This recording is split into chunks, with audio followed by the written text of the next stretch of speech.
I think it'd be fair to say that when we've come across those sorts of stories that have, I suppose, delusions represented through the character, and the audience kind of experiences them as well. I've, in the past, probably seen it more in film, where it's kind of a visual element.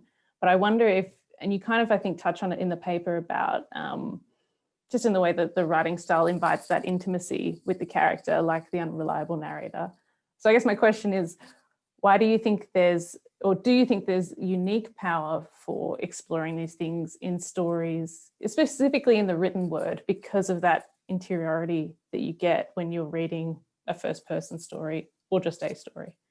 Yeah, absolutely. I think that's exactly it. The way we are so immersed in the narrative, the way that the minute you open up a book, you're choosing to either, and hopefully if it's written well, accept that invitation and step into it.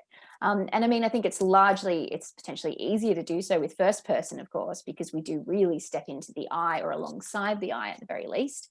But you do see it done powerfully, I think, with just the language, the prose, the way it's written, the use of emotions, that rawness that you can get in certain narratives. Alice Near comes to mind with Fairy Tales for Wild Girls. That's beautifully done. I'm going to safely say it's not in first person, but please feel free to correct me if I've misremembered that one.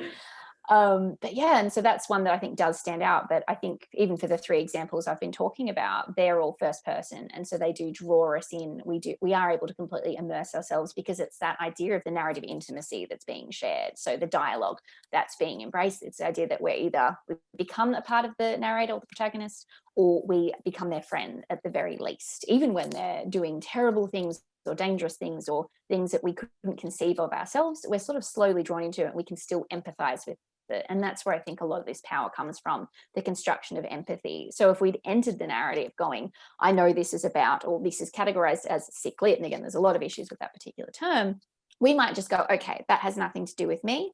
I'm going to distance myself. I'm going to separate, even if we've got such a beautifully written text, and that might take longer to draw us in. So we might stereotype, we might generalize. With these sort of narratives, we can just step through and let go of those expectations and have them revealed to us later. And it can go to that idea of humanizing mental health as well, which I just love in that sort of complexity of being in a text with, paranormal entities, essentially.